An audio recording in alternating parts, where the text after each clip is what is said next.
The WTO selected the final two candidates to run the organization. So South Korea's candidate, Myung-hee, is a bona fide trade negotiator, government official for the past 25 years. She has helped negotiate trade agreements with the United States, China, Europe, and the UK. So she knows the nitty-gritty of trade negotiations. Her counterpart, Ngozi Okonjo-Iweala, is a developmental economist from Nigeria. She was Nigeria's finance minister during a critical moment and helped reform the economy just before the financial collapse.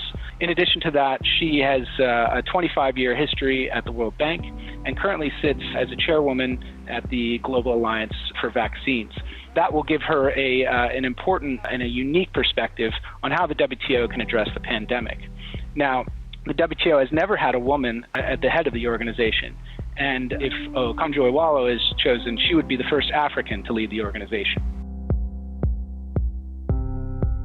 The fact that there are two such high-qualified candidates in the race vying to lead the organization brings a new life and a new spirit into what is a deeply dysfunctional organization. The caveat is that the Director General is actually quite a limited role. Rather than being a president or a prime minister, the Director General is more of a facilitator, trying to help the members come to agreements about conflicts. So the ability of the next Director General to solve the very, very deep conflicts that exist at the WTO is limited.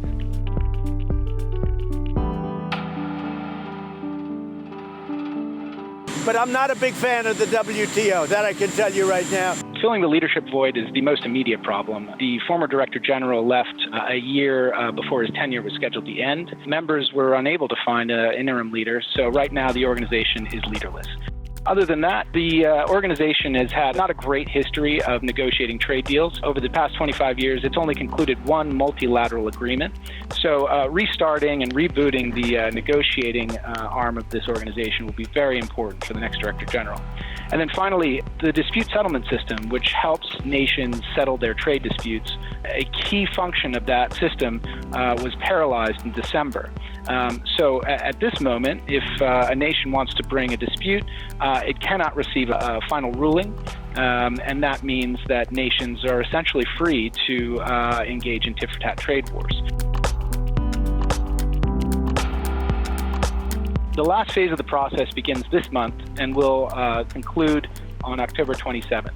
After that, members will endeavor to select a final candidate.